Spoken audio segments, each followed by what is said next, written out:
He was so violent. He would follow me to my workplace. He would do several things that made my job. Because at that time she was only thinking about committing suicide, and she was also thinking about, she thought that it was the end of the journey. Hi guys, welcome back again to Media One TV. So today we have two very powerful women with incredible stories to share with us.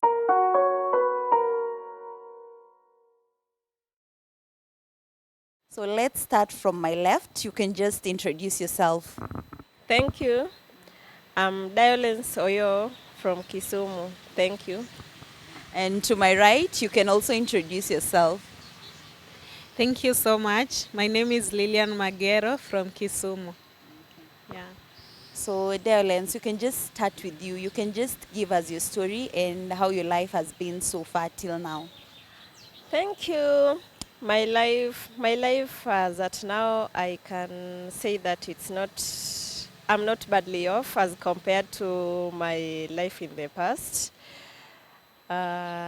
Just to embark on my life, I am a GB and SGBV survivor. It has cost me my family. It has costed me so many things, but I have come a long way. So I feel appreciated. I feel empowered, as my past was not a very good one because of the things that I underwent. I was once married to some policeman, my ex-husband. He was at first it was not badly off, but it came to a time that my marriage was full of violence. Everything was not as I expected. So to tell it all, it costed me my job too, since I was a teacher by profession. So my ex-husband was someone who was so, can I say, was so full of himself. He's the type of man that doesn't allow his lady or his woman to go to work. He doesn't allow the lady to socialize or get to talk to other people. So he was so violent. He would follow me back. He would follow me to my workplace. He would do several things that made my job non-conducive. The environment I was in was not so conducive, so I had to leave my job, come back to his village place. He's one man who believes that women should stay at home, go to the shamba, take care of the household chores, and men should be superior and they should be going out. So you have to depend on him fully.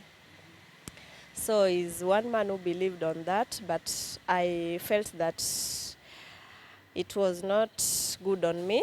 So despite the fact that it was hard, leaving your marriage, leaving your everything, things that you have worked for, it was hard, but I thank God through that journey. I came across Lilian. I came across Lilian Magero. She's an activist who has helped me out throughout this journey until I am the Diolence that I am today. Thank you. So maybe Lilian, you could just tell us how you came to meet her. Was it in your line of profession, or it was just friendship that made you two people meet? Okay, my name is Lilian Niva Magero again. As she said, I met this lady because I work with a CBO where I'm in charge of gender department. In gender department, I deal with sexual gender-based violence survivors and GBV in the community. And this one, I normally do it in the informal settlement. and the surrounding that I normally work in, I came across with these ladies because I have good relationship with the community. I'm too much in the community. I involve in the community one-on-one. I normally do household visit to the community members for the sexual gender-based violence and the PWDs. I talk with them. So where I was working, there was a friend of Diolence who who told me her story and the pain that she was undergoing. So it was my responsibility to go and look for her, and then I talked to her, and I wanted to know more about her life. I wanted to know more where I can help. I wanted to know more how I can involve in the community and deal with such cases in the community. At first, she was a bit reluctant to share with me the story, but I used my own means, and then she came up and she opened up. She shared with me her story on how her marriage life was and the challenges that she's passing through and the trauma that she was undergoing at that time. And then I took her as my sister. I took her as a friend. I took her as a community member. I took her as somebody that I need to write a book about her in future. Writing a book is where that I needed to start a new journey with her, so that at least I can put some senses in in her mind, that because at that time she was only thinking about committing suicide, and she was also thinking about, she thought that it was the end of the journey because she had already come out of that marriage and the life was very hard for her and she had no hope. So it was not easy for me and her. I started the journey by talking to her through counseling, and she gave me a listening ear. And then I work closely with FIDA Kenya, where we do therapy sessions. And since I'm also a mediator and I've done conflict management, it gave me first hand to deal with violence. And then after talking to her, I also referred to her to my senior, that is Lilian Juba, who is working with FIDA Kenya. So when we were doing therapy sessions among the survivors, I could include her on the list. I could talk with her. And then something that came out clearly and stood out perfectly was that the moment we had that group, because she's not alone in my group of the sexual gender-based violence survivors and GBV, is a group of around 40 women, where we normally also do economic empowerment, therapy sessions, and counseling. Then we had an open forum during therapy session. We were women, and it was me and Lilian from FIDA. And then when other women were sharing their stories, and then she listened to the stories that others were also narrating, how the journey it has been in their life, the challenges that they have been passing through in their life, then Diolence came to realize that she's not alone. And she realized that there are other people who have passed through the same life, and they are very strong, and they are still moving on with life. So these mamas were sharing their stories, and it is something that we do it privately because it is private and confidential. For example, when we have a therapy session today with these women in the community, we normally do it in the FIDA office or at our CBO office, Nyalenda Young Turks office, which is located along Kilo in Nyalenda, where that is an area which is in formal settlement. So we normally do the therapy sessions between those people who have gone under sexual gender-based violence and GBV survivors. And when these women were opening up about their stories, they're sharing their stories, and then some of them were even saying how they overcome the trauma and how we have walked with them the journey. Personally, I can't say that I've faced the same the same challenge with them, but but let me say that is just a grace that God gave me because I have a passion in the community. And when I've been growing up, I also I grew up in an environment which was not that conducive because I lost my parents when I'm still young, and I was raised in with different people. So I realized that I realized that something just told me that I have to change to bring an impact in the community. I have to advocate for the rights of people in the community because I realized that women were really suffering in the community, and there's no people who could come out strongly so that they can defend their rights. There was no people maybe in the community, if they were, but they were not reaching them, all of them, because I realized that more so in the informal and in rural areas, women are really suffering. And GBV and sexual gender-based violence, they feel that maybe that is the end, and some of them, they are not ready to share.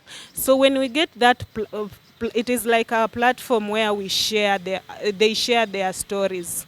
We advise them on what to do, because one thing I realized in my life that when a woman is empowered, then she has a voice in the community.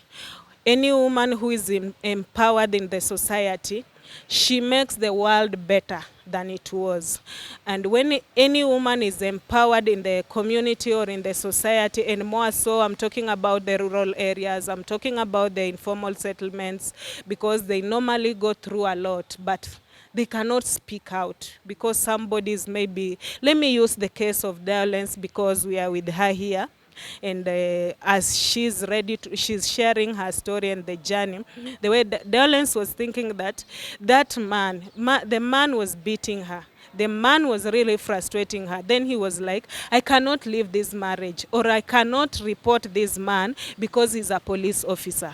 I cannot report this man because I cannot take care of myself. For example, when I walk out of this marriage, how will I survive? Because the man was the breadwinner. Remember, she was just teaching in a private school, and the pay was very low. So the time that she thinks of walking out of that house, she thinks about her children, and also she thinks about how will I survive.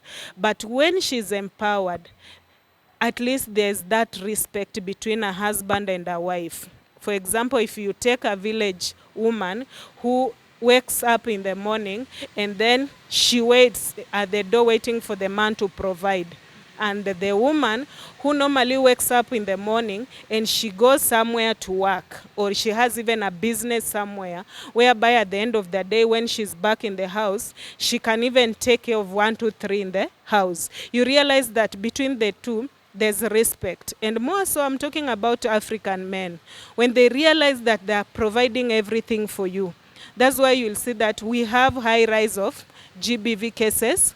We have high rise of people are committing suicide, because they are committing suicide because they are going through trauma and they cannot share. And now that they are in the bondage, and also when I'm talking about bondage, I'm also talking about culture, because some of our African cultures, and more so we Kenyans, you realize that we come from different communities, and different communities with different culture, where a man feels that when I beat my wife, then it means that I'm superior. And then the wife also feels that I need to be submissive to my husband despite the challenges that I'm passing through, despite the beatings that he's giving me. I have just to persevere, and I cannot speak out because they feel it is normal. They feel that I'm protecting my territory. They feel that when I walk out of, or when I go to report this man, or when I go and share this story with somebody, that one, it means that I'm disrespecting my husband. We need to change the society. We need to sensitize the community about these GBV issues, because they have caused a lot of women. Majority of them, they have lost their life.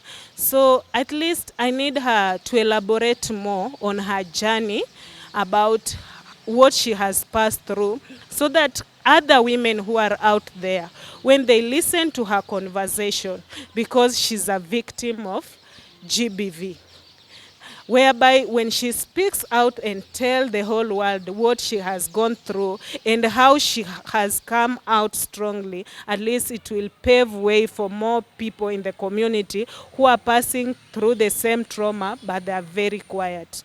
Yeah. Okay, now, Violence, you can just tell us at what point in your marriage did the violence start? Was it like after, let's say, 1 or 2 years or some few months? The GBV and SGBV cases started after we had our firstborn son. That's after 2 years in our marriage, and I had a job by then. So at that time, at least I would take care of some responsibilities in the household since I was working too. So the man felt that it was not my responsibility to be going out, coming at my own time, or he's somebody who thought that a wife is someone who should be, when you are leaving, you have to ask for permission. You should be in the house at the time that he needs you. So things didn't just go right. But since that, I was also feeling at some point that these things were moving too much. At times, I would also defend myself. I would tell him that I'm also a human being. I should be going out. I should be working for my own things. Should be taking some of the responsibilities in the household. But he thought that that was being superior than him. So that is the time that things started becoming worse. So just a follow-up question on that. At what point, after things got violent, did you decide now this is over, I'm leaving my marriage? No. As I think as in my motherland, we are told that you should vumilia. Yeah. So nilikuwa navumilia. Nilivumilia for like 5 years. I still got the second baby. I got the third one. Unfortunately, our thirdborn son passed away.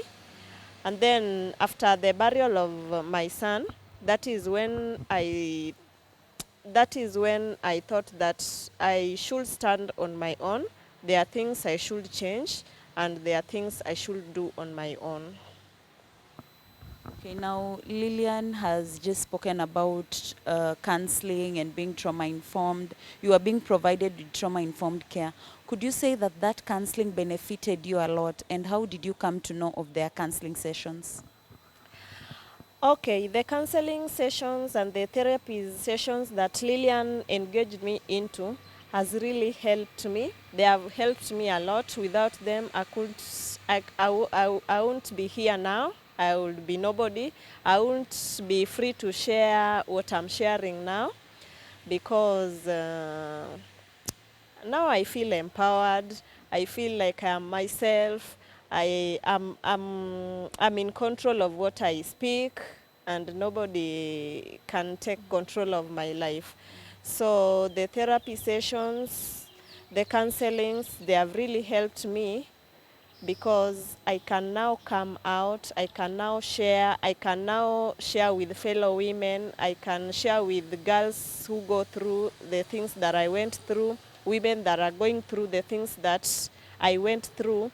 So to me, Lillian has been my all in this journey. Yes.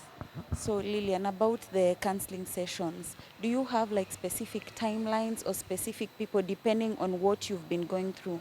Let's say those who've been assaulted like sexually and those who have undergone GBV. Do you have different sessions for each of them? Or you just combine them? Okay, we have different session of each of them. More of sexual gender-based violence, and also it depends with the age. As I told you earlier that we deal with the people mostly in the informal settlement.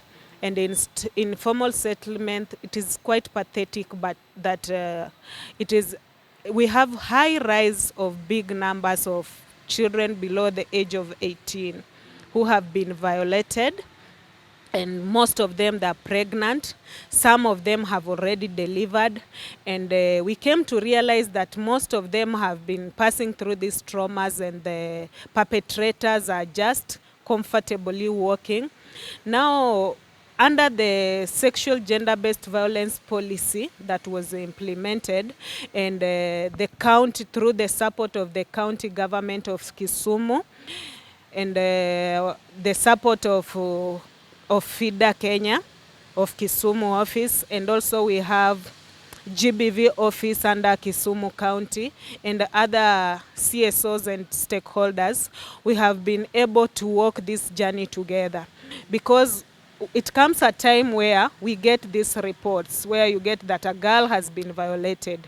The first step that we started is that we have been sensitizing the community on the importance of reporting the cases, whereby you initially you realize that girls were facing these challenges, but the community kept all the secrets on their own.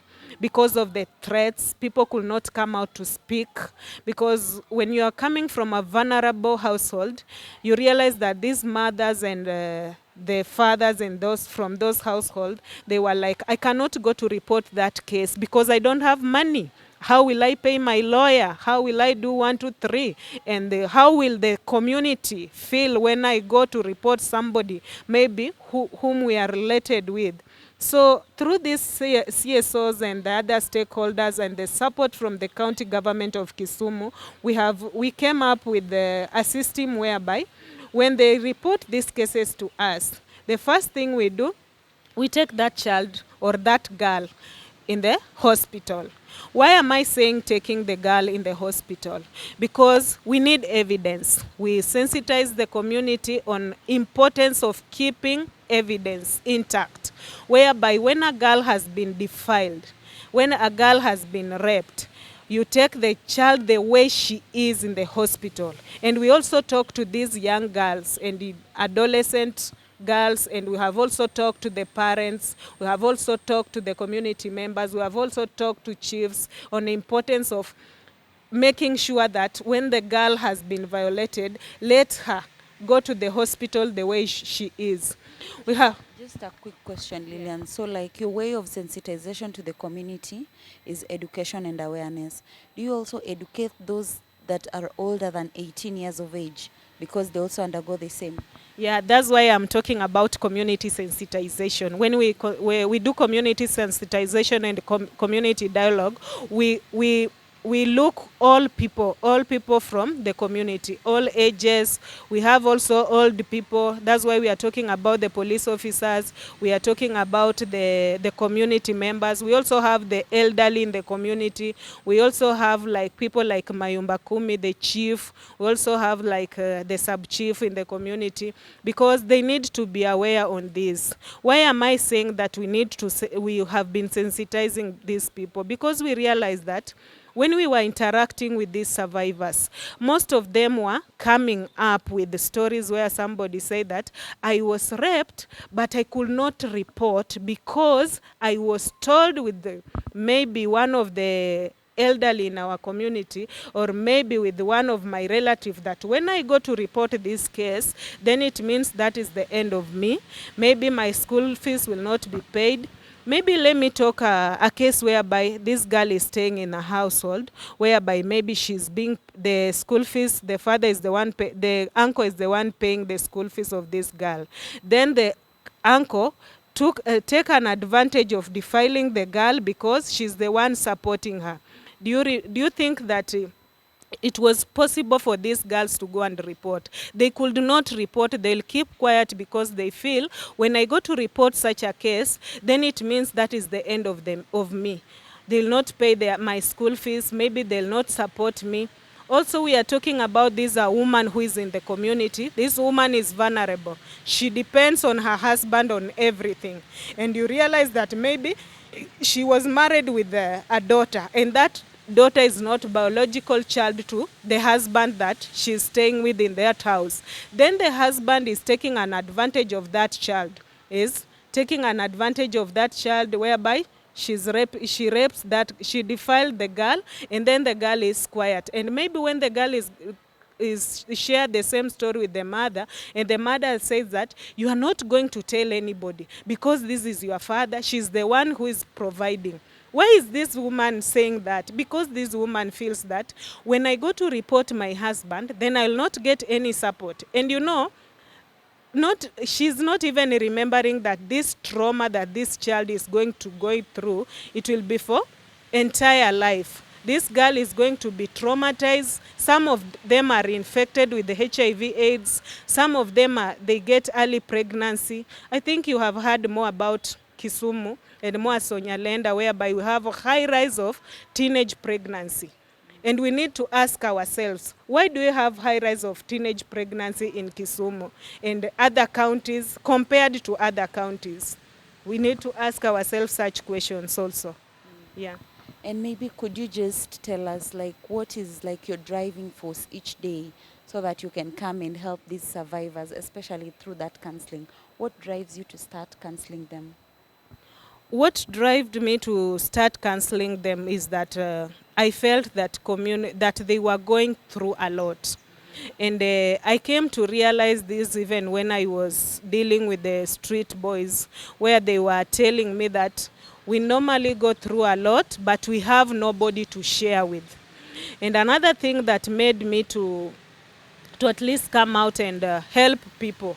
Personally, when I was growing up, I passed through a lot when I was a child because there were some things I could not get them. And at the same time, I realized that when I was growing up, people will take advantage over you. Some of them, you are a child, yes, but they'll give you a lot of work. In the name, they are helping you. So when I had this passion because I realized that people in the community were passing through a lot. They are facing a lot of challenges. Then I sat down and asked myself several questions. What can I do to make sure that I can change somebody's life? And when I was also in school, I did counseling in my school. And then when I was also I started as an attachee at Imani Children's Home, where I had a group of kids in that, and most of them were adolescent. Then every Saturday I was like doing counseling with the boys and the girls.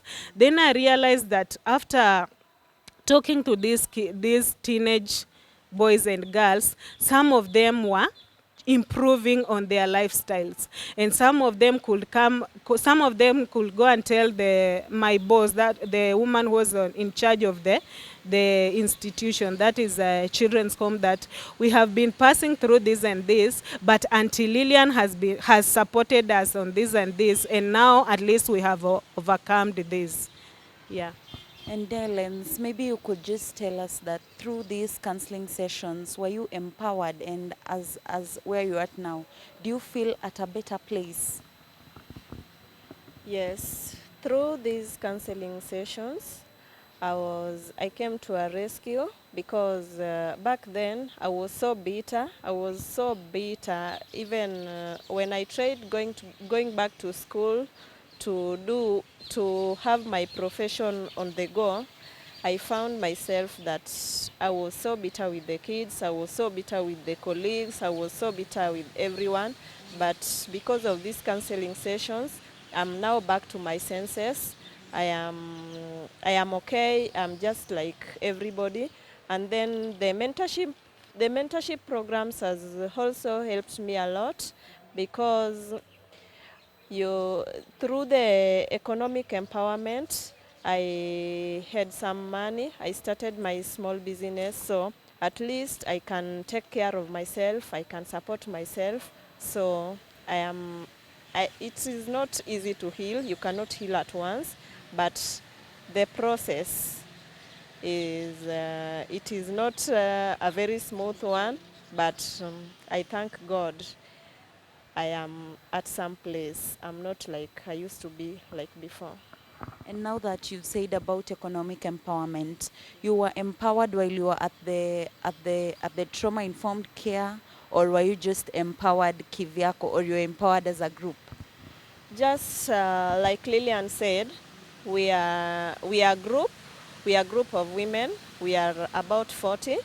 We have like a chama. We have a group. So in our group, we can kopesha.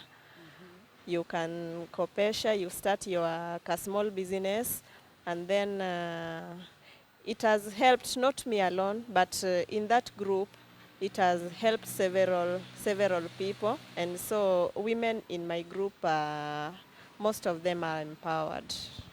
And did you continue with your teaching profession, ama you decided hii teaching wacha ikae kando kiasi nifanye biashara? I want to continue with my teaching profession at the start of the year, that is 2024. Yeah, but I want to go on with my profession as my business also goes on. So I want to be a flexible person. I want to be I want to be an example to the others. I want to be an example to the community. I want to be an example to the women who are still facing challenges like the ones I used to face, and I want to give them a very good example that it is not the end of the world, and they can do anything that they wish to do. They can continue with their passions, they can continue with their visions, since everybody has or his efforts on your hands. Yeah. And just a question maybe I'd forgotten to ask you. When there was violence in your home, you had kids, were they grown enough to see what their mom is going through? And if they were that grown, what were they saying and what was their reaction? Yeah, my firstborn son was he was a little bit grown. He would see what was going on, and what pained me enough, at some point he would tell me that, Mama, why can't we go to Papa's place? Because at Papa's place there's a lot of peace. If Daddy is beating you like this, why can't we just go back to Papa's place? Now So Papa was the grandfather. yeah, my dad. Yeah, so my firstborn son was grown. He will see what was happening, but the trauma was too much until up to now. My son, he doesn't like this hugging. That maybe I don't hug a male, since he thinks that when you are hugging that, then that might be the beginning of a trouble. Yeah. And was he also offered counseling? Ama, what are you trying to do so that you can clear that off his mind? Okay, I have involved him into various activities. So I didn't want him to feel that torture so much, and up to now, I have never, and I don't want to speak ill of the father. I have always want to put that environment and try to make him understand that I was bad and the dad was also bad. That is why we were fighting, but we already sorted our issues. So I want to make him feel as if he can relate to the dad and relate to me at the same time. I don't want to feel to make him feel that there's some gap. Yeah. Yeah. And now back to you, Lillian. Delence has just mentioned about empowering them economically. Could you just explain to us how you do this? Do you have sponsors, or you dig from your own pockets? Okay, when we are talking about economic empowerment, we were wise. Let me say we thought it in a different way, because when you always rely on sponsors in your life, I don't think you will move even an inch in your life.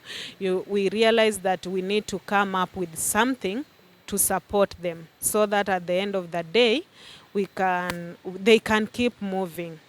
Though we also have some people who normally call them, they support them with something small, but mostly we started with the little we had.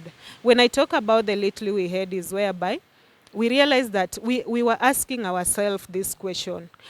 We are here as a team.